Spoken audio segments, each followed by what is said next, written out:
देखिए आज ना हम एक चीज पढ़ने जा रहे हैं। वो है सॉल्ट हैशिंग। अच्छा, सॉल्ट हैशिंग तो आप पहले भी पढ़ चुके हैं। आप कहेंगे कि भाई सॉल्ट हैशिंग तो हम पढ़ चुके हैं। तो सॉल्ट हैशिंग में हमने ये देखा था, उसका एक प्रोसेस था। क्या था कि सॉल्ट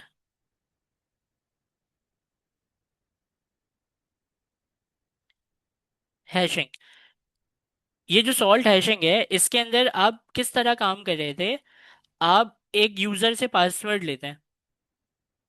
बिल्कुल, यूजर ने पासवर्ड आपको दिया कि 1234 ताहा, ये यूजर का पासवर्ड है और ये वीक पासवर्ड है, लेकिन ये है। तो सॉल्ट हैशिंग के मतलब होता है कि जब आपको यूजर डाटा दे तो फिर आप क्या करें, उस डाटा के साथ आप एक सॉल्ट क्रिएट करें। सॉल्ट क्या हो सकता है? एक रैंडम टेक्स्ट है, एक रैंडम टेक्स्ट है जो कि आपका सॉल्ट है। तो आपने क्या बोला कि मैं एक कुछ भी QUERTY 1234, ये मेरा क्या है, सॉल्ट है। अब मैं सॉल्ट बना चुका और पासवर्ड भी यूजर का मेरे पास है, तो क्यों ना मैं इन दोनों को मिलाऊं और मिलाकर इन दोनों को हैश कर दूं। हैशिंग क्या है? हैश करते हैं हम। तो हैशिंग एक एल्गोरिदम लगाकर इसे हम हैश करेंगे। तो क्या होगा कि हैश को हम दे देंगे ये वाली चीज, और बदले में हमें मिलेगी कुछ इस तरह की स्ट्रिंग, जो वो बनाकर कुछ भी दे देगा ऐसे। अब ये जो चीज आपको नजर आ रही है, ये यहां से ही बनकर आई है।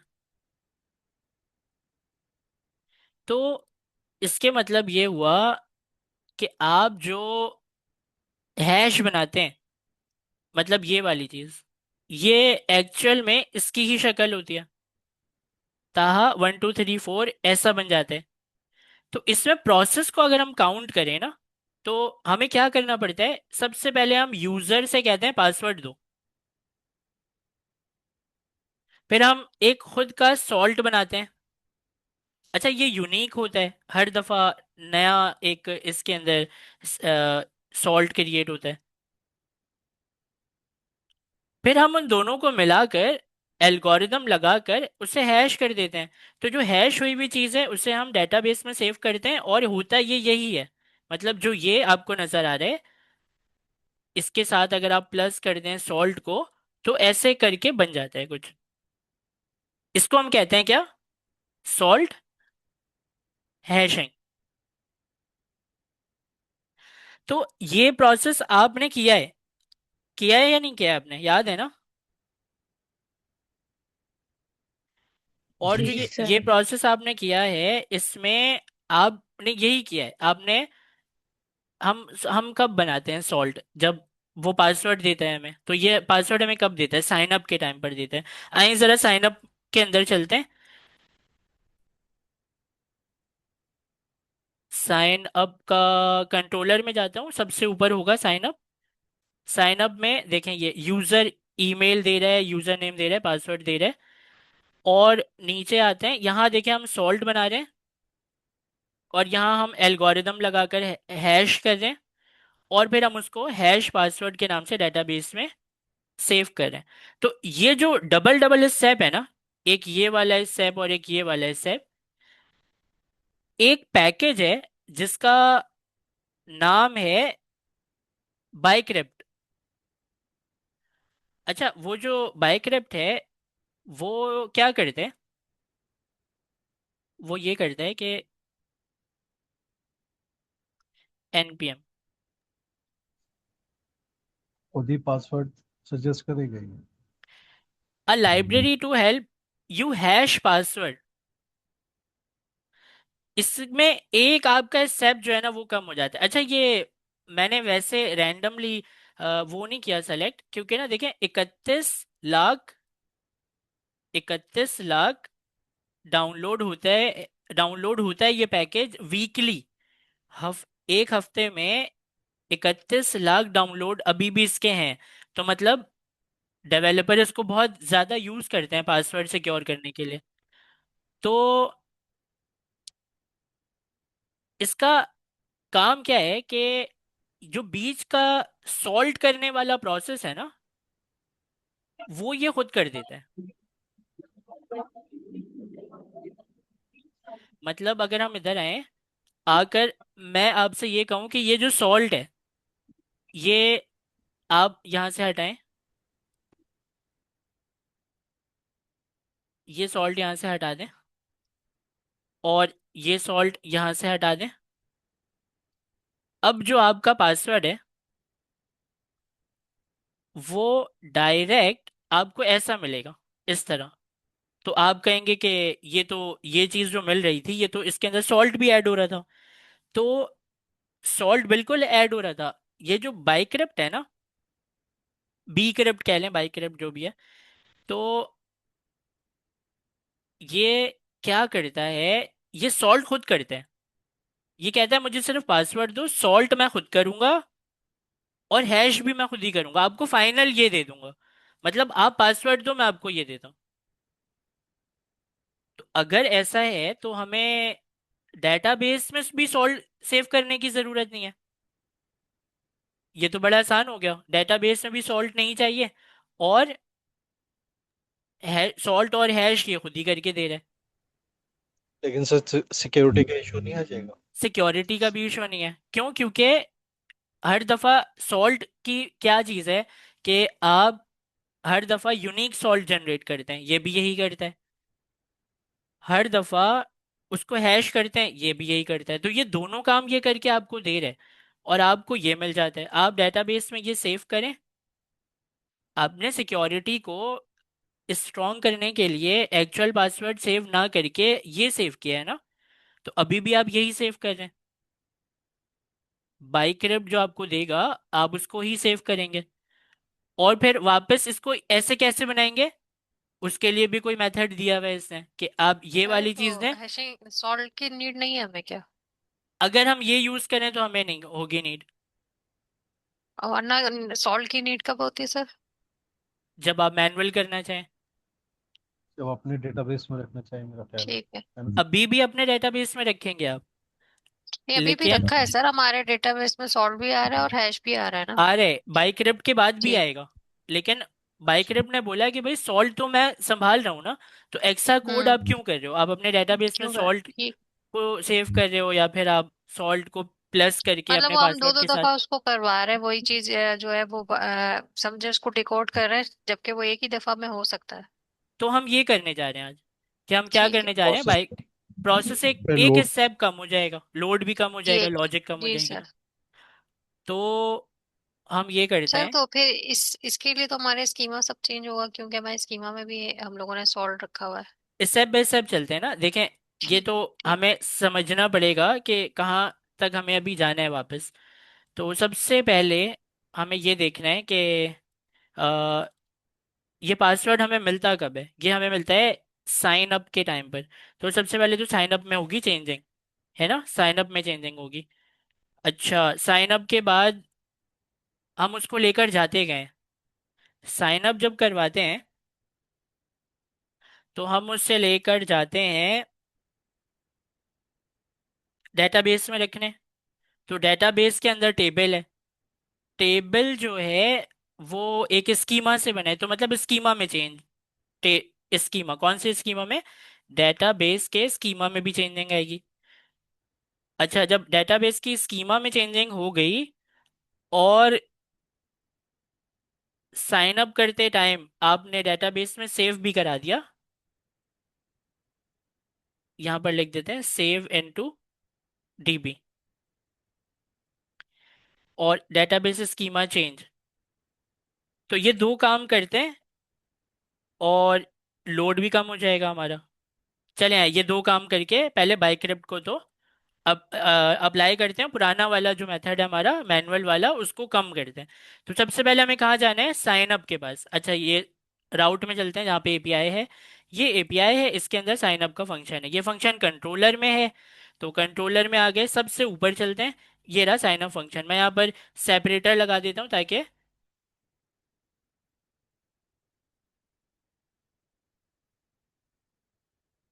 साइन अप भैया।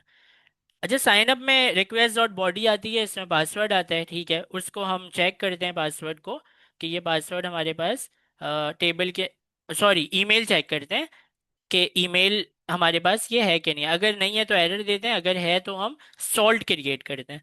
ठीक है, तो जो ये सॉल्ट है अभी फिलहाल मैं इसको मिटा देता हूँ, और हैश पासवर्ड जो है इसको भी मिटा देता हूँ। अब डेटाबेस में सेव कर रहे हैं ना अब ये, तो डेटाबेस में क्या सेव कर रहे हैं आप, हैश पासवर्ड।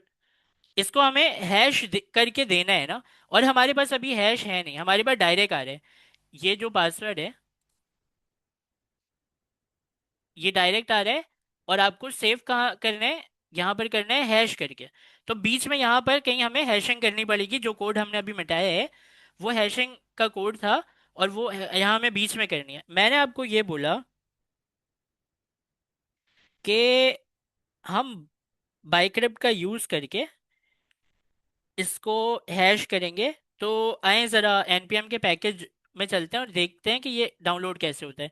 npm आए बी क्रिप्ट, ठीक है, इसको कॉपी करते हैं और आते हैं अपने टर्मिनल में, यहाँ पर इसको पेस्ट करते हैं, npm आए बी क्रिप्ट, इंटर। इंस्टॉल हो गया पैकेज। अब हमें क्या करना है, अब हमें बी क्रिप्ट के अंदर देखना है कि ये इसको इस्तेमाल कैसे करते हैं। तो यहाँ पर एक इसका मेथड होता है हैश के नाम से, और वो आपको हैश करके दे देता है। यहाँ पे मैं सर देखें, यहाँ पर देख पे रहे कैसे यूज करना है, हैश के मेथड को लगाओ और यहाँ पर अपना पासवर्ड देकर सॉल्ट बता दें कि सॉल्ट क्या है, ठीक है। तो आए जरा इसको अप्लाई करके देखते हैं कि ये कैसे अप्लाई होता है। अच्छा, इसमें सॉल्ट जो है ना आपको बनाना नहीं पड़ता। अच्छी चीज ये है कि सिर्फ कित नंबर ऑफ कैरेक्टर्स डिफाइन करने पड़ते हैं कि कितने कैरेक्टर का सॉल्ट ये खुद बनाए, आप ये बता सकते हैं। तो बड़ा आसान है, बहुत आसान है ये। आप सबसे पहले क्या करें, ऊपर आकर ये देखें कि इसको मंगवाते कैसे हैं, कॉन्स्ट, और क्या कैसे मंगवाते हैं वो हमें यहाँ पर देखना पड़ेगा। यहाँ हर लाइन पर ये मेंशन किया है इन्होंने, const bcrypt require bcrypt. तो यहाँ पर आकर आप अपने कोड में लिख लेंगे const bcrypt require bcrypt. ठीक है, लिख लिया। ये जो है ये इसका कलर येलो है, तो मतलब ये कोई मेथड वेथड तो नहीं है। इसका कलर ब्लू है, मतलब ये मेथड नहीं है, येलो होता तो मेथड होता है ना। तो यहाँ पर आते हैं, यहाँ पर हम एक कमेंट ऐड करते हैं अपनी अपनी समझ के लिए कि हम यहाँ पर हैशिंग करने जा रहे हैं। ठीक है, और हैशिंग के लिए वो कह रहा है कि आप ना बी करप्ट के अंदर एक मेथड है हैश का, उसको लगा लें। अच्छा, ये हैश कहता है मुझे सॉल्ट चाहिए, उसकी डाटा टाइप नंबर है, और डाटा चाहिए मतलब आपका पासवर्ड चाहिए। तो मैं यहाँ पर आपको इस जगह पर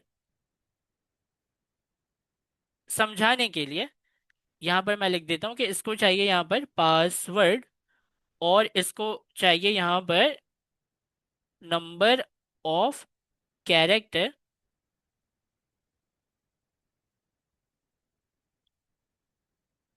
इसको हम कर देते हैं n n number of salt, मतलब आप नंबर बताएंगे।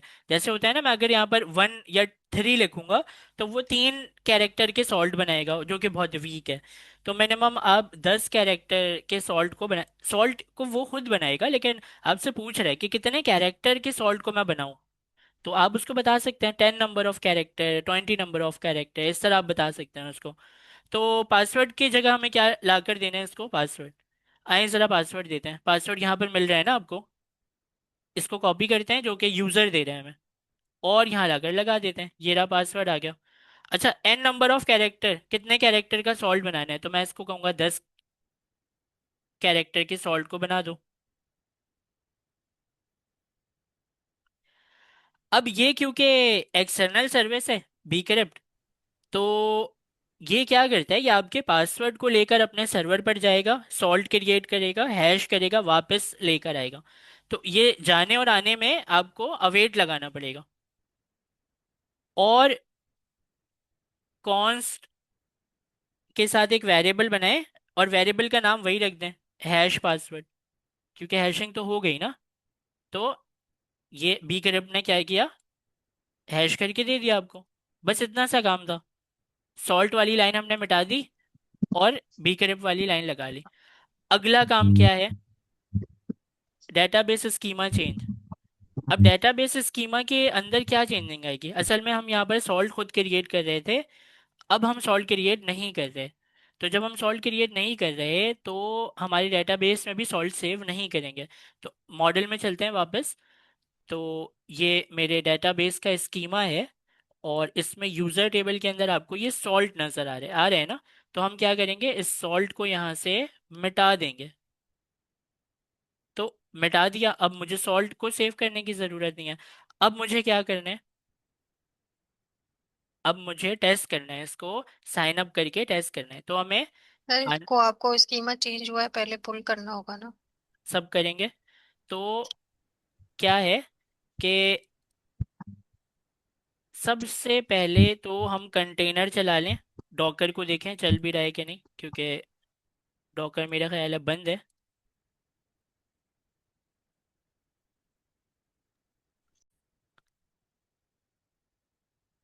अच्छा, यहाँ पर मैं चलाता हूँ Docker compose up -d।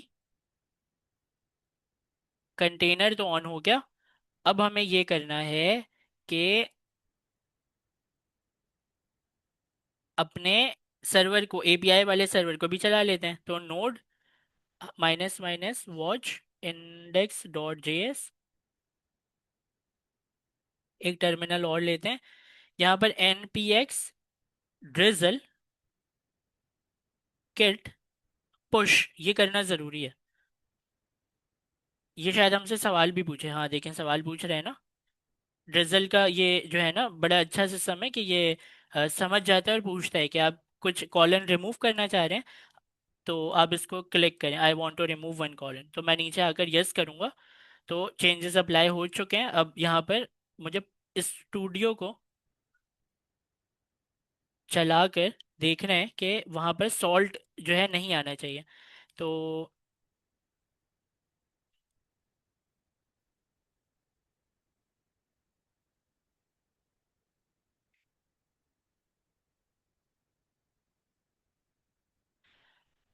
User session के अंदर नहीं, हमें जाना है यूज़र के टेबल में। देखिए यहाँ पर सॉल्ट नज़र आ रहा है आपको कहीं, नहीं है। सॉल्ट नहीं है ना, तो मतलब यही चाहिए था हमें। तो ठीक है, सॉल्ट हमें यहाँ पर नहीं नज़र आ रहे। और पिछला एक डाटा है एलेक्स के नाम से, इसको मैं चाहता हूँ कि रिमूव कर दूँ। ये कह रहा है इसके नाम से सेशन आपने बनाया हुआ है, ठीक है, तो सेशन में आते हैं, सेशन को भी डिलीट कर देते हैं। और यूज़र के अंदर जाकर यूज़र को भी डिलीट कर देते हैं। ठीक है, एक नया यूज़र बनाते हैं, पोस्टमैन पर चलते हैं और साइन अप करते हैं, एक बिल्कुल फ्रेश यूज़र को साइन अप करना है हमें। पिछला कोई डाटा नहीं है, पोस्ट का मेथड है। यहाँ पर हम इससे लिखेंगे साइन अप, और ये साइन अप हमसे बॉडी में डाटा लेता है, इसमें यूज़र नेम भी हमें देना होगा। तो यहाँ पर मैं इसको यूज़र नेम दूंगा, इसका नाम मैं रख देता हूँ ताहा, और ताहा gmail.com, और ताहा 1234। इसे सेंड करते हैं। हमें आया एरर। एरर क्या आया, सॉल्ट इज नॉट डिफाइंड। कहाँ पर डिफाइन नहीं है सॉल्ट, साइन अप फंक्शन के अंदर सॉल्ट इज नॉट डिफाइंड। ठीक है, तो ये साइन अप फंक्शन कहाँ पर हमें मिलेगा, कंट्रोलर के अंदर। साइन अप फंक्शन, इसमें सॉल्ट को ढूंढना है, तो कंट्रोल F, सॉल्ट लिखेंगे यहाँ पर। आप जब डेटाबेस में सेव कर रहे हैं तो यहाँ पर भी मिटाना पड़ेगा ना सॉल्ट को, लाइन नंबर 26 के अंदर। क्यों? क्योंकि आप यहाँ से डेटाबेस के टेबल में सॉल्ट भी सेव करवा रहे थे, तो ये लाइन मिटेगी। इसे मिटा देते हैं। ठीक है, मिटा दिए। अब वापस आते हैं, फिर से सेंड करते हैं। तो क्या हुआ, यूजर क्रिएट हो गया, साइन अप हो गया यूजर। आए टेबल में चलकर देखते हैं क्या यहाँ पर यूजर क्रिएट हुआ। बिल्कुल हुआ। इसका हैश देखते हैं, आ जाए। इसको कॉपी करते हैं और नोट पैड में इसे ओपन करते हैं।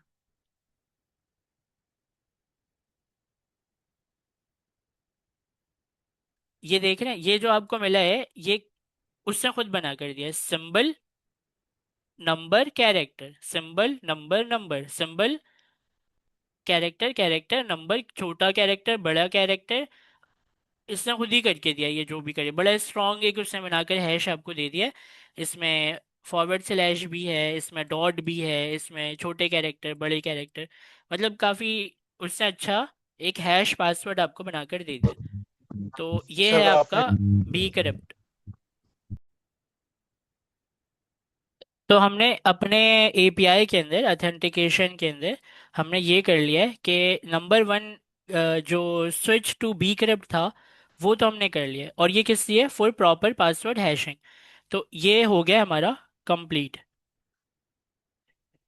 ठीक है। अब नेक्स्ट जो हमें करना है वो है add session expiration. Session expire करना है 7 दिनों के बाद। अच्छा, मिनिमम आप एक्सपायर करते हैं या तो 15 मिनट के बाद या 7 दिन के बाद, लेकिन ऐसा कोई हार्ड एंड फास्ट रूल नहीं है। मैं आपको एक सजेशन के तौर पे बता रहा हूँ ये। मैं आपको कोई ये नहीं कह रहा कि या तो 15 रखेंगे, 15 मिनट, या 7 दिन। आपको एक दिन में एक्सपायर करना है, आप एक दिन में कर लें, है ना? तो या तो मिनिमम हम 15 मिनट में एक्सपायर करते हैं नॉर्मली, या 7 दिनों के बाद एक्सपायर कर देते हैं सेशन को। ठीक है, लेकिन अगर आपको एक दिन के बाद एक्सपायर करना है तो एक दिन के बाद भी कर सकते हैं। तो अभी हम जो देखेंगे वो देखेंगे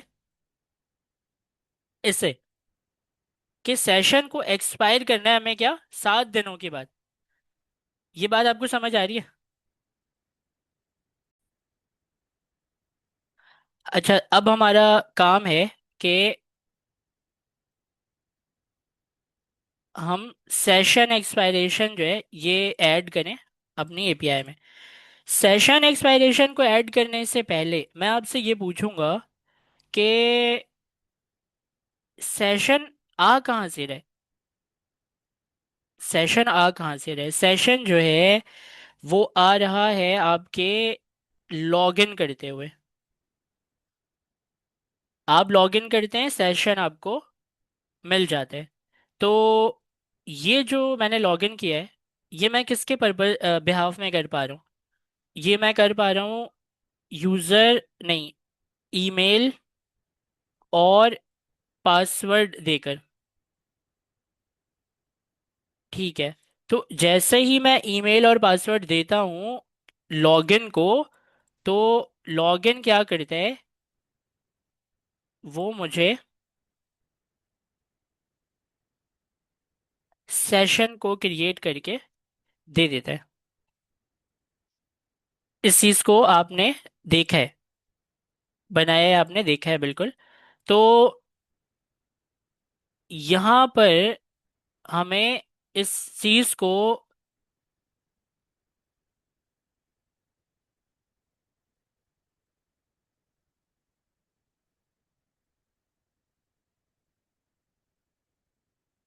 अच्छा यहाँ पर हमें इस चीज को समझने के लिए ज़्यादा दिमाग लगाने की ज़रूरत नहीं है। क्यों? क्योंकि हमने ही बनाया है और हमें पता है कि ऐसे ही है। आए ज़रा लॉगिन को देखते हैं, कंट्रोलर के पास चलते हैं। कंट्रोलर में ये तो साइन अप है ना, हम साइन अप को करते हैं कोलैप्स, और लॉगिन के ऊपर मैं लगा देता हूँ एक सेपरेटर, लॉग इन। अच्छा, लॉगिन को ओपन करता हूँ मैं इसके फंक्शन के बॉडी को, और ये ईमेल और पासवर्ड ले रहा है, बिल्कुल ले रहा है। उसके बाद आप ईमेल को चेक करते हैं डेटाबेस में, और फिर आप देखते हैं कि अगर ईमेल मैच नहीं करती है तो आप एरर देते हैं। फिर आप अगेन पासवर्ड, क्योंकि उसने आपको कुछ और दिया, ये भी हमें लिखना पड़ेगा। तो इसको यहाँ पर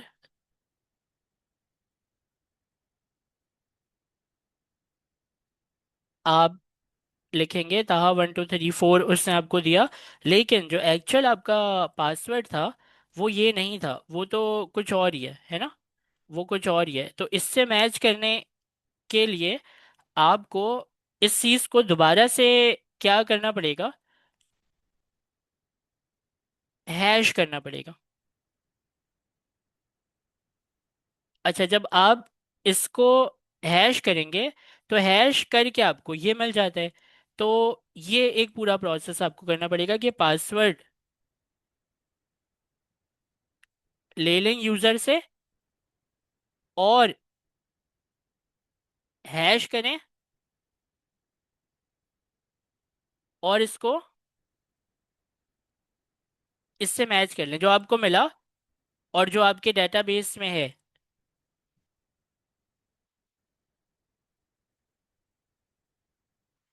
डेटाबेस में भी आपके पास एक ये रखा हुआ है, और आपने भी इससे जो पासवर्ड मांगा उसको हैश करके ऐसा बना लिया। यही प्रोसेस है, अगर आप देखें ना, अगर आप देखें सही से तो यही कर रहे हैं आप। लॉगिन के टाइम पर पासवर्ड उससे कहते हैं दो, कोड में आ जाएं देखें। लॉगिन के टाइम पर आप उससे कहते हैं पासवर्ड दो, उसने आपको पासवर्ड दिया, और पासवर्ड आप लेते हैं। लेकर आप सबसे पहले तो ईमेल चेक करते हैं, अगर ईमेल नहीं है तो आप एरर देते हैं इफ कंडीशन में कि ईमेल तो मैच नहीं कर रही है। और अगर ईमेल मैच कर जाए तो ये इफ कंडीशन जाहिर है नहीं चलेगी। फिर आप उसके पासवर्ड से पहले डेटाबेस में जाकर सॉल्ट को निकालते हैं। ये पुराना कोड है, सॉल्ट को आप निकालेंगे और एक एल्गोरिदम के जरिए हैश बनाएंगे। और यहां पर क्या करें आप देखें, इस जगह पर ये वाली चीज क्या कर रही है, मैच कराने का काम करिए कि जो न्यू हैश बना है और जो डेटाबेस में रखा हुआ है, अगर वो दोनों बराबर नहीं है तो इनकरेक्ट पासवर्ड का एरर दे दो। मतलब यही हो रहा है ना एक तरीके से, कि डेटाबेस के अंदर जो हैश है और जो अभी आपने पासवर्ड को हैश करके आपने ये बनाया है, ये हैश, ये दोनों एक ही हैं। और अगर ये दोनों एक जैसे नहीं है तो क्या एरर दे दो, पासवर्ड इज इनकरेक्ट। अभी यही हो रहा है या कुछ अलग हो रहा है? यस सर, यही हो रहा है। यही हो रहा है सर। अभी यही हो रहा है। तो हमें क्या करना है, हमें क्योंकि हमने यूज किया है बीक्रिप्ट का, तो बीक्रिप्ट क्या कहता है, बीक्रिप्ट ये कहता है कि भाई आप ना,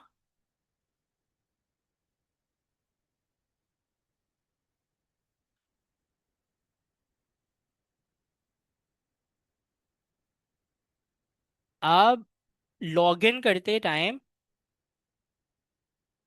इसको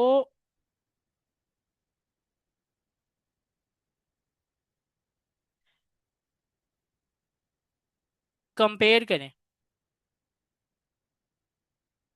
अच्छा, कंपेयर को जरा सर्च करते हैं। कंपेयर, ये रहा कंपेयर सिंक। नहीं चाहिए हमें, तो नॉर्मल सा कंपेयर चाहिए, ये वाला। ये करता है क्या है, ये आपसे लेता है डेटा, मतलब आपका पासवर्ड। ये आपसे लेता है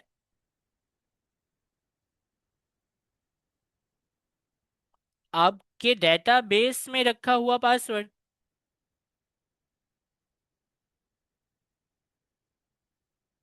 और ये ऑप्शनल है, तो इसको तो अभी आप छोड़ दें, ये पूरा ऑप्शनल है। दो चीजें इंपॉर्टेंट है, डेटा मतलब आपका नया पासवर्ड, और इनक्रिप्टेड फॉर्म में जो डेटाबेस में पहले से सेव हुआ हुआ है वो पासवर्ड। ये तो बड़ा आसान है, इसमें तो हमें खुद से कन्वर्जन जो हम करवा रहे हैं वो करवाने की ज़रूरत नहीं है। मतलब ये मुझसे, इसको पढ़ के ये समझ आ रहा है मुझे, ये क्या कह रहा है, मैं आपको समझाने की कोशिश करता हूँ देखें।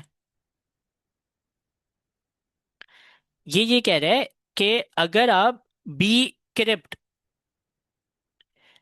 डॉट कंपेयर को लगाएं तो आपको दो चीज़ें देनी पड़ेंगी। क्या? एक तो वो नया पासवर्ड जो कि यूज़र ने अभी अभी आपको दिया है, तो आप वो नया पासवर्ड जो है वो दे देंगे एक तो यहाँ पर।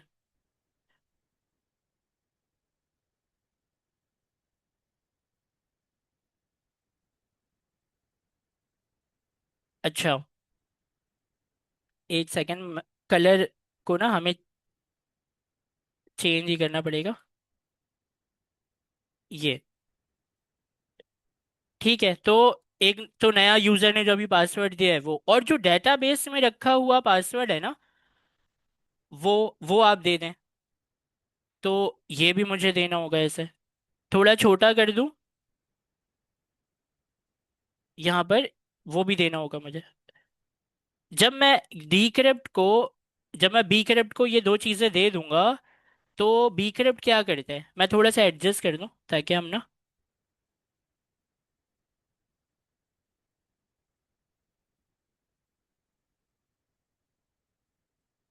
अच्छा, तो जब मैं बीक्रिप्ट को ये चीजें दे दूंगा, तो वो क्या करेगा, वो खुद ब खुद आपके नए पासवर्ड को लेगा, और जो आपका पुराना पासवर्ड है, ये डेटाबेस वाले को लेगा, और जो अभी आपने नया दिया है उसको खुद ब खुद सॉल्ट लगाएगा, और खुद ब खुद इसको वो ऐसा बनाकर आपको देगा।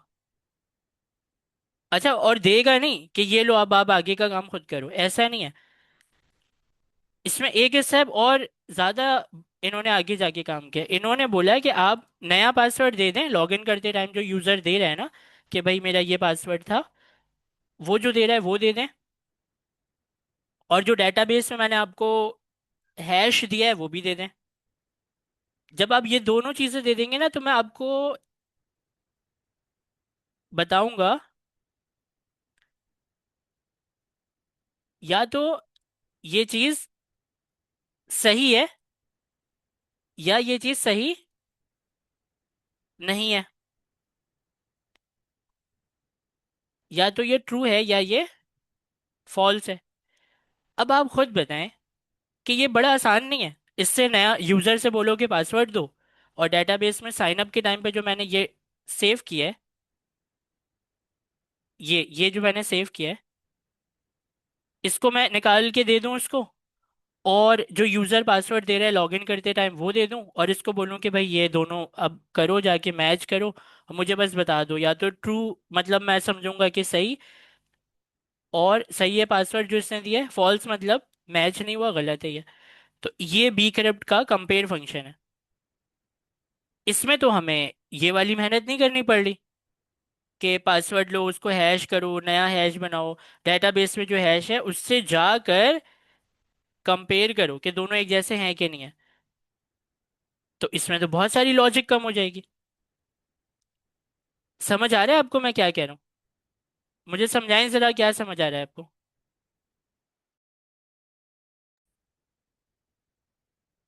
अच्छा, तो हमें ये बात समझ आ गई कि भाई ये तो बड़ा आसान है, ये तो हमारा नया पासवर्ड लेता है और डेटाबेस में रखे हुए हैश के कोड को लेता है, और उन दोनों को खुद ही कंपेयर करके ट्रू और फॉल्स बता देता है। कि ट्रू और फॉल्स में जो है वो आपको क्या करना है, इफ एल्स चला सकते हैं आपके, अगर है तो ये कर दो, नहीं है तो एरर दे दो। तो बड़ा आसान है ये।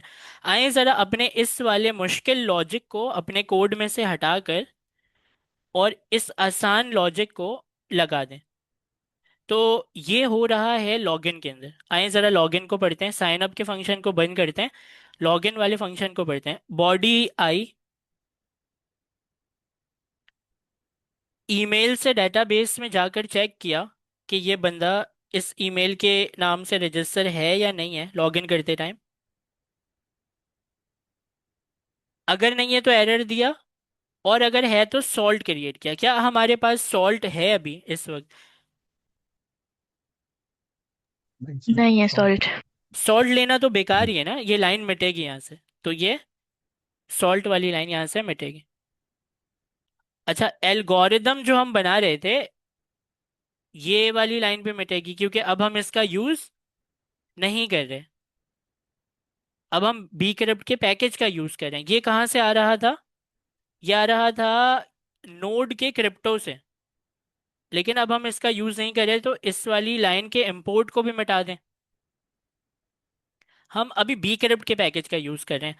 अच्छा, तो इसके नाम को कॉपी कर लें और नीचे आ जाए। लाइन नंबर 45 में, यहाँ पर 44 में आप यहाँ पर कंपैरिजन ज़ाहिर करेंगे, क्योंकि उसी की तो ये इफ कंडीशन लगी हुई है, नया पासवर्ड पुराना पासवर्ड। तो यहाँ पर आप बी करप्ट को कहें कि भाई मुझे कंपेयर करना है, और कंपेयर करने में आपको दो चीज़ें देनी है। क्या आप देंगे? दो चीज़ें देंगे। एक आप देंगे यूज़र ने जो आपको नया पासवर्ड दिया है, तो यहाँ पर देंगे यूज़र गिवन पासवर्ड, और आप इसको देंगे डेटा बेस सेव्ड हैश। ये दो चीजें देनी है, तो वो आपको कंपैरिजन में क्या बता देगा कि ये मैच हुआ या नहीं हुआ, मतलब ट्रू या फॉल्स में बता देगा वो आपको। अब ये दो चीजें कहाँ से लाऊं? यूजर गिवन पासवर्ड कहाँ से मिलेगा? देखे ना, बॉडी में दे रहे हैं ना यूजर, आपको ईमेल और पासवर्ड भेज रहे हैं या नहीं भेज रहे? तो यहाँ से आप पासवर्ड यस उठा लेंगे और इस जगह पर लगा देंगे।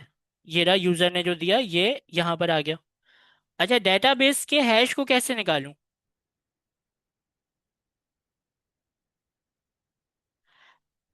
थोड़े दो लाइन ऊपर अगर आप जाएं तो आपको पता चलेगा कि यूजर का तो पूरा डाटा ईमेल से मैच करा कर लेकर आ गए आप। अगर मैच नहीं हुआ तो एरर आ जाएगा, एपीआई आपको वैसे भी बाहर निकाल देगी रिटर्न करके। तो अगर ये इफ कंडीशन गलत हो गई, मतलब नहीं चली, तो आप फिर इस लाइन में आएंगे तो यूजर का डाटा तो आएगा ना, एग्जिस्टिंग यूजर के इस वेरिएबल के अंदर यूजर का पूरा डाटा है आपके पास, क्योंकि आपने बोला है कि डेटाबेस तमाम डाटा लेकर आओ यूजर के टेबल से जहां पर ये ईमेल मैच कर जाए। तो अगर मैच कर गई तो एक यूजर का कंप्लीट डाटा इस वेरिएबल में आ जाएगा, एग्जिस्टिंग यूजर। तो इसमें है, इसमें इसमें जो है, डेटाबेस में चलते हैं, इसमें जो है पासवर्ड के नाम से हमें ये मिल जाएगा। तो एग्जिस्टिंग यूजर डॉट पासवर्ड को देखें, नीचे भी यूज किया हुआ है आपने, है ना? तो हम अगर एग्जिस्टिंग पासवर्ड डॉट यूजर यहाँ लगा दें तो डेटाबेस का सेव हैश मिलेगा कि नहीं मिलेगा, ये बताएं।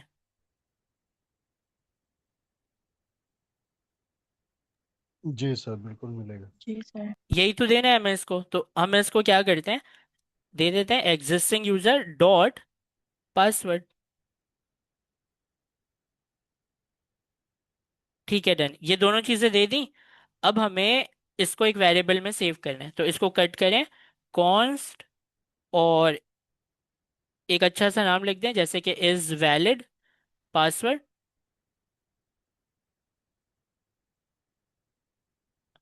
ठीक है, इस वैलिड पासवर्ड आपको बता देता है कि या तो ये वो है, ट्रू है, या ये फॉल्स है। तो अब आपको कंपैरिजन में ये इतनी सारी चीजें करने की जरूरत नहीं है। इफ कंडीशन को बोलें कि इस वैलिड पासवर्ड अगर ट्रू है तो आगे भेज दो, अगर फॉल्स है तो एरर दे दो। और ये फॉल्स वाले एरर कैसे बनाते हैं? अगर मैं यहाँ पर लिखूं एक्सक्लेमेशन में फॉल्स, तो ये ट्रू बन जाता है ना,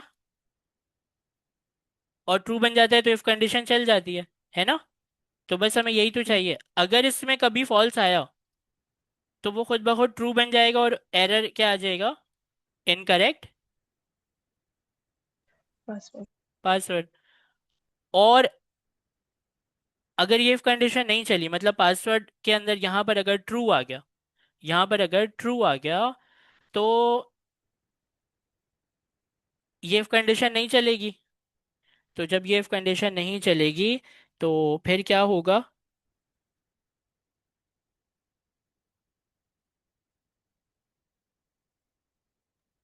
फिर इसको लॉक।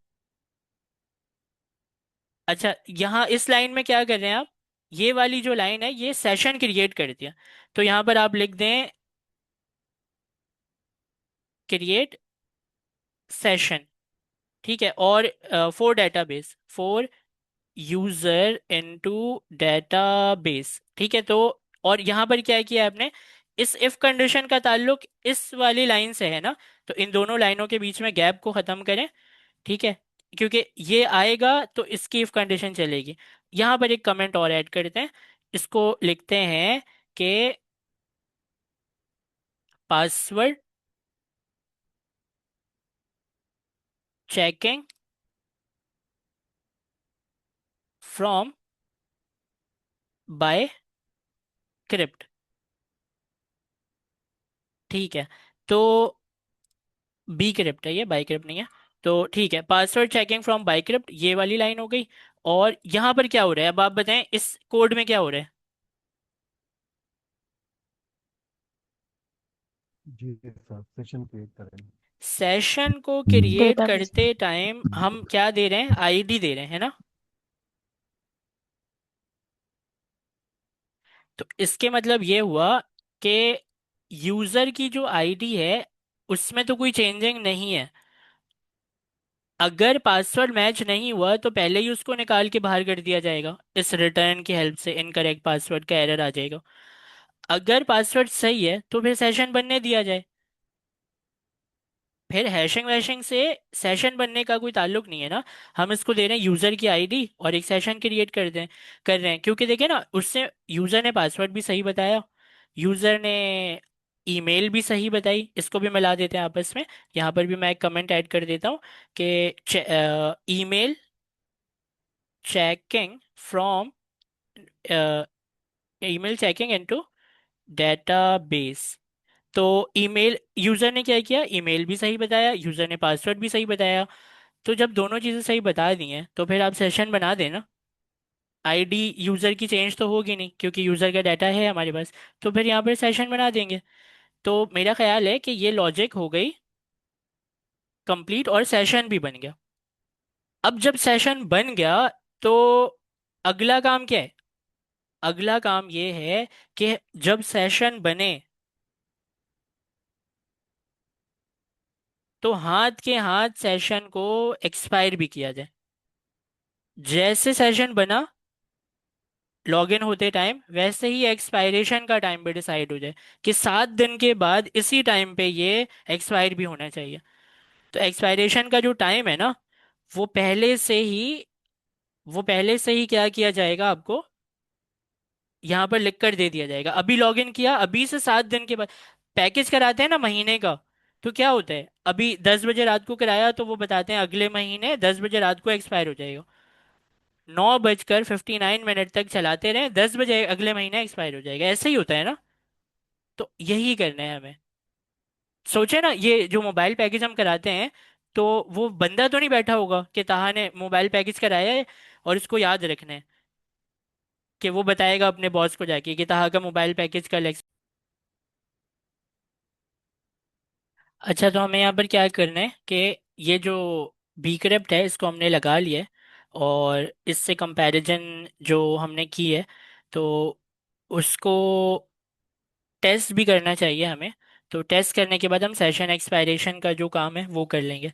तो अभी फ़िलहाल आपका जो ये वाला कोड था ये आपने यहाँ से हटा दिया, उसको बड़ा आसान कर दिया, डेटाबेस से आप ला रहे हैं और वो खुद ही ट्रू फॉल्स बता देते हैं। तो बस कंपैरिजन करते हैं, कंपैरिजन करके हमें पता चल जाएगा। तो डेटाबेस में जाते हैं, यहाँ पर जाकर सेशन में जाते हैं, सेशन में रिफ्रेश करते हैं, कोई भी सेशन यहाँ पर बना हुआ नहीं है। तो लेकिन यूज़र आपके पास है ताहा के नाम से। तो आते हैं, लॉग इन करते हैं, लॉग इन करेंगे तो क्या बन जाएगा हमारे पास,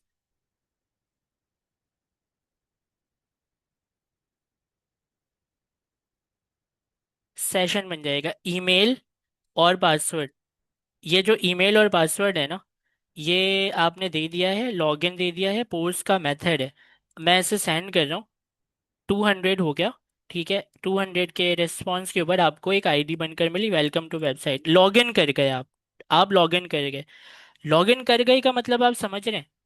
अगर बी क्रिप्ट बीच में कोई भी मसला क्रिएट करता, लॉगिन के मैं आपको फंक्शन को दिखाता हूँ, ये फंक्शन चला है ना पूरा, ये लाइन भी चली होगी, ये लाइन भी चली होगी। तो बी क्रिप्ट अगर यहाँ पर फॉल्स दे देता तो क्या होता, एरर आ जाता, इनकरेक्ट पासवर्ड।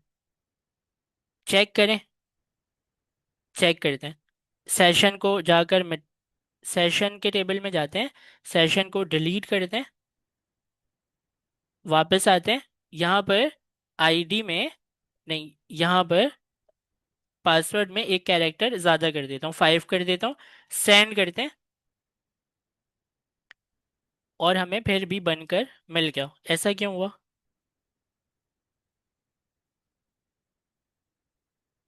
यहाँ पर कोई मिस्टेक तो है।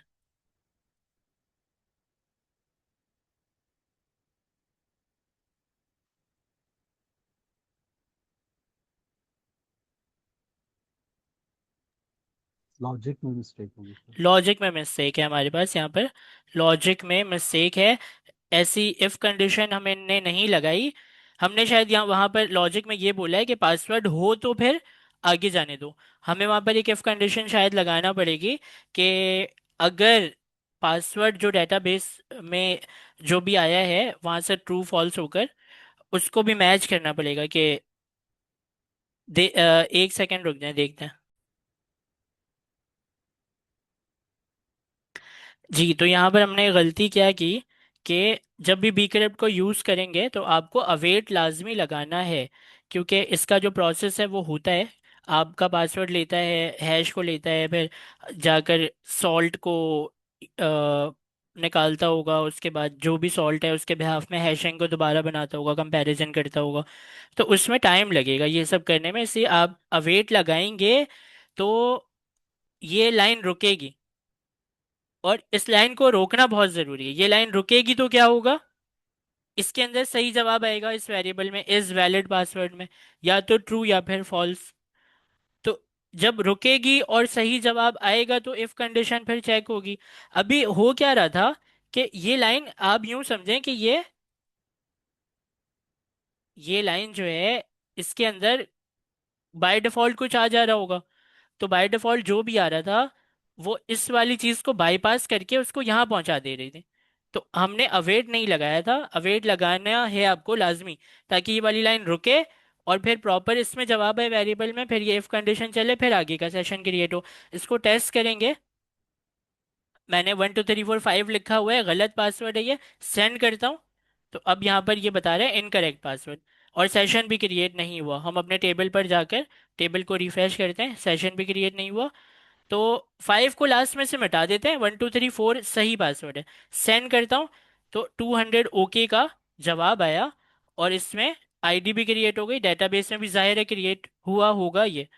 तो ये आपने देखा, ये आपने देख लिया कि यहाँ तक बी क्रिप्ट जो है वो कंपैरिजन भी कर रहे हैं। बी क्रिप्ट आप लॉगिन करते टाइम आपसे ईमेल और पासवर्ड को लेते हैं लॉगिन करते टाइम, और उसको कंपेयर भी करते हैं। तो ये बात आपको समझ आ गई? क्या आप ये बात समझ गए ना कि साइन अप में बी क्रिप्ट लगा दिया, लॉगिन में भी बी क्रिप्ट लगा दिया। साइन अप पर वो हैश को क्रिएट करता है बी क्रिप्ट, और लॉगिन के टाइम पर वो आपके पासवर्ड को लेकर कंपेयर करके आपको बता देता है कि ये पासवर्ड सही है या गलत है। कोड भी कम हो गया, और बी क्रिप्ट से लॉजिक भी आसान हो गई। यहाँ तक क्लियर है?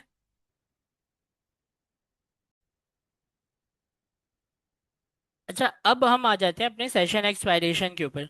देखें, सेशन एक्सपायरेशन जो है ना, ये आपको देखना पड़ेगा कि आप सेशन को क्रिएट कब कर रहे हैं। हम आप क्रिएट कर रहे हैं लॉगिन के टाइम पर। जब लॉगिन होता है तो सेशन क्रिएट होता है। मैं आपसे ये कह रहा हूँ कि लॉगिन के टाइम पर ना सेशन तो क्रिएट कर रहे हैं आप, वो तो ठीक है, लेकिन इसके साथ साथ आप इसकी एक्सपायर डेट को भी क्रिएट कर दें। अब इससे क्या होगा? इससे ये होगा कि आप जब मोबाइल पैकेज कराते हैं तो क्या होता है, आपने अगर अभी कराया तो उसके ठीक 1 महीने के बाद वो मोबाइल पैकेज खत्म हो जाता है, उसी टाइम पर खत्म हो जाता है।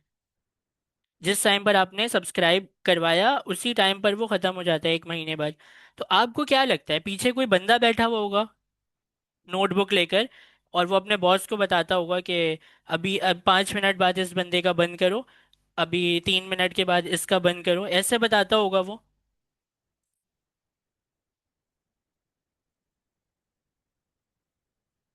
आप सोचे ना रियल लाइफ एग्जाम्पल में कैसे होता होगा ये। उसको एक्सपायर कर देंगे। एक्सपायर तो करेंगे ना आदिल भाई, लेकिन कैसे होता कैसे होगा। मैं ये कह रहा हूँ कि ये ऐसे नहीं होता होगा कि जब आपने सब्सक्राइब किया, आपने सब्सक्राइब किया तो उसी टाइम पर उसने एक कैलकुलेशन की। कैसे कैलकुलेशन की, हम यहाँ पर करते हैं। सब्सक्राइब जैसे कि आपने किया तो हम यहाँ पर लिखते हैं 21/11/2025। ठीक है, ये आपने कर लिया। अब उसके बाद मैं कह रहा हूँ कि एक्सपायरी डेट चाहिए ना। अभी आपको एक्सपायरी डेट देता हूँ, ये है आपका सेशन क्रिएट को हम कर देते हैं पैकेज सब्सक्राइब। ये पैकेज सब्सक्राइब है, ये बिल्कुल ठीक है, अभी अभी हमने पैकेज किया। आइए जरा इसमें ना टाइम भी डाल देते हैं। टी के बाद मैं लिख देता हूँ टाइम, और टाइम मैं लिख देता हूँ कि 7:39। तो ये आ गया पूरा पैकेज सब्सक्राइब कब किया। अब एक काम करते हैं, अब हम इसमें बनाते हैं एक चीज और वो है एक्सपायर टाइम। ये जो एक्सपायर टाइम है इसको बनाऊं कैसे मैं। बड़ा आसान है, आपको करना कुछ भी नहीं है। आप ये वाली जो चीज है ना, इसमें जो ये है, यहाँ आप इसको रखें और इसके साथ प्लस कर दें 30 डेज को। अब जो रिजल्ट आएगा ना आपके पास, तो वो रिजल्ट क्या आएगा। वो रिजल्ट आएगा आपके पास 21/12/2025, जिसमें टाइम क्या वो आपको देगा 7:38। आसान है एक्स वाई टाइम बनाना, करना है क्या है, सिर्फ प्लस ही तो करना है। जब पैकेज को सब्सक्राइब किया तो उसी टाइम पर एक्सपायरेशन को भी उसी लॉजिक से उसके टाइम में 30 प्लस करके एक्सपायरेशन टाइम के टिकट भी बना लिया। अब सब्सक्राइब जब हुआ है और एक्सपायर टाइम जब हुआ है, ये दोनों हमारे पास है। जैसे ही यूजर एक्सपायर टाइम के करीब पहुंचेगा, देखें ये है यूजर आपका, ये जैसे ही एक्सपायर टाइम के करीब पहुंचा और एक्सपायर टाइम से गुजरा, तो हम क्या करेंगे, पैकेज खत्म कर देंगे। और एक्सपायर टाइम तक नहीं आया तो पैकेज चल रहा है। और जैसे ही एक्सपायर टाइम पर ये गुजरा तो पैकेज को खत्म कर देंगे। क्यों, क्योंकि हमें पता है इस टाइम पर खत्म करना है। ये लॉजिक समझ आ रही है आपको या नहीं आ रही है, पहले तो मुझे ये बताएं। तो हमें क्या करना है, हमें एक्सपायर टाइम जो है उसको बनाना है। और एक्सपायर टाइम को मैं बनाना चाह रहा हूँ 7 दिनों के लिए, एक हफ्ते के लिए हम इसको बना सकते हैं। तो एक्सपायर टाइम को बनाएंगे कैसे। तो हमने ये बात समझी कि सेशन जहां पर क्रिएट हो रहा है लॉगिन फंक्शन में, कंट्रोलर के अंदर, वहां पर हमें एक्सपायरेशन टाइम को बना लेना है। यहाँ पर क्यों बनाने की वजह क्या है, यहाँ पर बनाने की वजह ये है कि ये अगर बंदा इन दोनों इफ कंडीशन से होकर आया तो इसका ईमेल भी करेक्ट है और इसका पासवर्ड भी करेक्ट है। तो जब दोनों चीज़ें करेक्ट दी हैं इसने, तो सेशन तो क्रिएट हो जाएगा करंट टाइम के ऊपर और ये लॉगिन कर जाएगा। सेशन क्रिएट होने का मतलब है लॉगिन करना। तो लॉगिन करते टाइम करंट टाइम का यूज़ हो रहा है, तो मैं भी करंट टाइम को यूज करके क्या करूंगा कि एक बना लेता हूँ एक्सपायरेशन टाइम और उसमें प्लस कर देता हूँ 7 डेज को, एक हफ्ते बाद मुझे एक्सपायर करना है। तो कैसे होगा ये करंट टाइम। आए जरा इसमें यहाँ पर लिखते हैं कि क्रिएट एक्सपायरेशन डेट। अच्छा, क्रिएट एक्सपायरेशन डेट जो है वो आप इस तरह बनाते हैं कि आप सबसे पहले एक वेरिएबल बनाते हैं, कॉन्स्ट एक्सपायर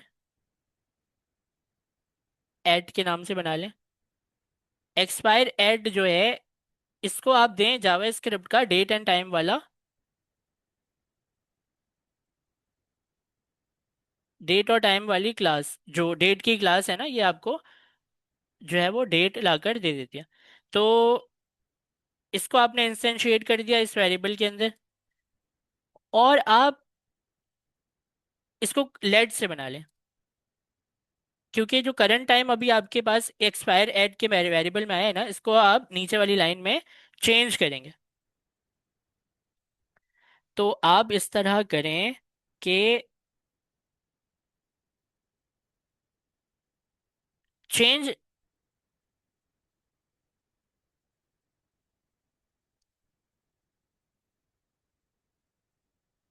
तो नहीं करेंगे हम इसे कौन से ही बना लेते हैं। असल में ये देगा आपको कुछ नंबर लाकर, ऐसे ये होगा करंट टाइम। तो ये है बाय डिफॉल्ट डेटा टाइप, इसकी नंबर है। इस नंबर के ऊपर अगर हम कोई और नंबर ऐसे करके 7 दिनों वाला टाइम अगर कैलकुलेट करके इसमें प्लस करा देना, तो हमें बदले में एक नंबर मिल जाएगा। तो ये नंबर नंबर नंबर चल रहे हैं, तो हमें क्या करना है, इसको यूज करके इसमें ऐड कराकर इसको कुछ करना है। तो एक्सपायर एट डॉट, इसमें एक होता है सेट डेट। देख रहे हैं पहला जो मेथड आया, तो ये जो सेट डेट है, ये राउंड ब्रैकेट लगाकर हमें बता देगा कि क्या चाहिए। तो इसको चाहिए डेट, सेट डेट को क्या चाहिए, डेट चाहिए। तो हम इसे डेट दे देते हैं, और यहाँ पर मैं इसको कहता हूँ कि जो भी ये ऊपर वाला वेरिएबल टाइम सेट हुआ हुआ है इसमें, उसमें ये वाला टाइम सेट करो जो मैं बता रहा हूँ। तो एक्सपायर एट में जो भी करंट टाइम आया, उस करंट टाइम के अंदर गेट डेट, ये क्या करते हैं, जो इसके अंदर करंट टाइम है ना, वो आपको लाकर दिखाता है। गेट डेट मतलब लाकर दिखा दो कि क्या टाइम इसमें है, और इसमें 7 दिन को प्लस कर देना है। तो अब जो चीज सर आपकी ये बनी है, अब जो चीज आपकी बनी है, तो वो इसमें हमने देखे कोई चेंजिंग नहीं की ना, मतलब हमने कोई ऐसा असाइनमेंट ऑपरेटर तो लगाया नहीं है। तो इसीलिए मैंने इसको कौन से बनाया है। अगर इसके हमने मेथड को यूज किया है ना, और तो कुछ नहीं किया। ये जो भी आपने किया है ना, इसमें इससे होता है क्या है, मैं आपको जरा आसान लफ्जों में समझा दूं। एक करंट डेट इसके अंदर आ, टाइम डेट एंड टाइम इसके अंदर आ गया। आप कहते हैं कि करंट डेट और टाइम जो आया है ना, उसको मैं अपडेट कर रहा हूँ, डेट एंड टाइम। तो होता क्या है कि ये जो वेरिएबल है एक्सपायर एट का, इस मेथड के यूज करने पर इसके अंदर जो है वो अपडेट हो जाएगा करंट डेट एंड टाइम। तो खुद ब खुद करंट टाइम के अंदर 7 दिन ऐड हो जाएंगे। तो ये वेरिएबल आपका बहुत इंपॉर्टेंट है। तो सर ये 7 नंबर ही लिखेंगे, ये जी जी, 60 क्योंकि मल्टीप्लाई डेटा बाई टाइप में 6? बताया ना कि इसको इस तरह नंबर दे दें। सेट द अच्छा। न्यूमेरिक डे और ऑफ द मंथ, देख रहे हैं ना और डे। अगर हमें टाइम देना होता, फॉर एग्जांपल 5 मिनट के बाद, तो टाइम देना होगा तो फिर गेट। इसके अंदर टाइम का भी होता है, गेट डेट की जगह गेट टाइम कर लेंगे, और टाइम में भी हम कर सकते हैं। ओ, गेट गेट टाइम भी है ना इसके पास। ये देखें गेट टाइम, और गेट टाइम के जी। राउंड ब्रैकेट को लगाऊंगा तो ये बता देता है कि return the store value in millisecond midnight, इस तरह मतलब कर सकते हैं। हम अभी डेट के हिसाब से करेंगे। अच्छा, 15 मिनट के बाद एक्सपायरेशन वाला है वो भी हम कर सकते हैं। तो अभी फिलहाल हम 7 दिनों वाला कर रहे हैं। तो यहाँ तक ये लॉजिक अगर आपको समझ आ गई है तो आप मुझे बताएं, फिर हम आगे चलते हैं। भाई लॉग इन जी करते सर। टाइम अगर उसने पासवर्ड और ये सारी चीजें सही दी हैं तो मतलब क्या हुआ, एक्सपायरेशन के डेट को हमने बना लिया अभी करंट टाइम से 7 दिन प्लस करके। और हमें क्या करना है, डेटाबेस में इसको स्टोर करना है, तो यहाँ कॉमा लगाएं और यहाँ पर क्या करें, यहाँ पर एक प्रॉपर्टी बनाएं जिसका नाम आप रखें एक्सपायर एट, किसी भी नाम से बना सकते थे आप ये, और इसके अंदर आप दे दें अपना ये वाला एक्सपायर एट। अच्छा, ये डेटाबेस में आप क्या कर रहे हैं, एक्सपायरेशन स्टोर करवा रहे हैं। क्या डेटाबेस के टेबल में हमने कोई जगह बनाई है, कोई कॉलन बनाया है कि जिसमें एक्सपायर एड का डाटा हम दे सकें? अभी तक नहीं बना। तो क्या होना चाहिए अगला काम हमारा? डेटाबेस में क्रिएट करेंगे डेटाबेस में कॉलम। एक्सपायर। तो डेटाबेस में हमें क्रिएट करना होगा, तो हम चलते हैं स्कीमा में। तो स्कीमा जो है वो मॉडल, मॉडल के अंदर यूजर मॉडल, ये है आपका स्कीमा। स्कीमा के अंदर ये क्रिएटेड ऐड आपने सही लगाया हुआ है बिल्कुल। आप इसके नीचे क्या करेंगे,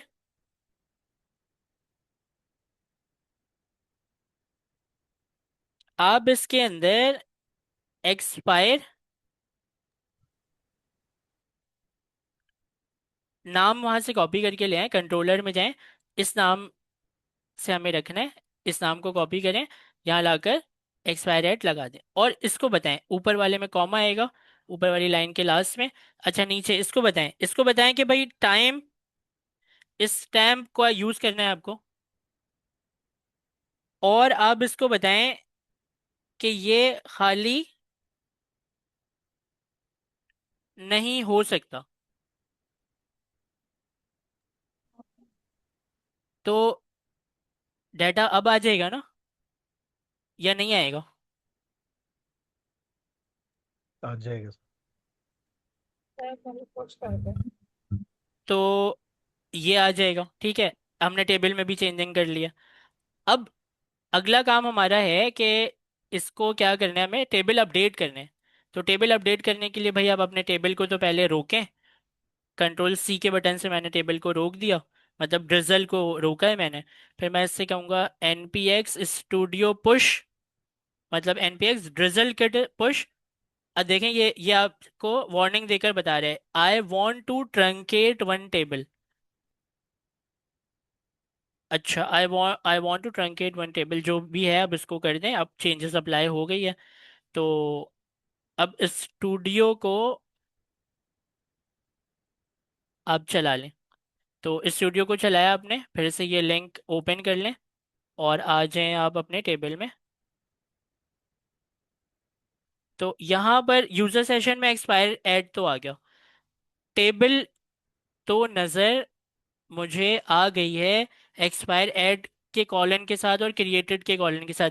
डाटा डालने की बारी है इसमें, सिंपल लॉगिन करना है और आकर देखना है यहाँ पर, करके देखें।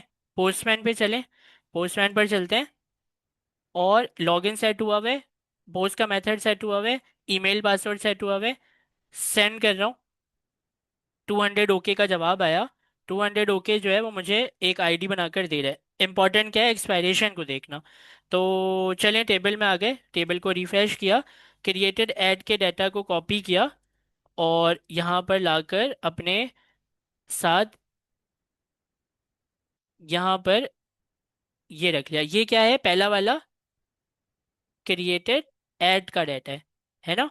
दूसरे वाले डाटा को लेकर आते हैं, यहाँ पर जाते हैं, इसको कॉपी करते हैं, यहाँ पर लाकर रखते हैं, और ये है एक्सपायर एट। मुझे देखकर बताएं कि आपको क्या वो नजर आ रहा है जो हमने किया है लॉजिक के अंदर, क्या आप देख पा रहे हैं?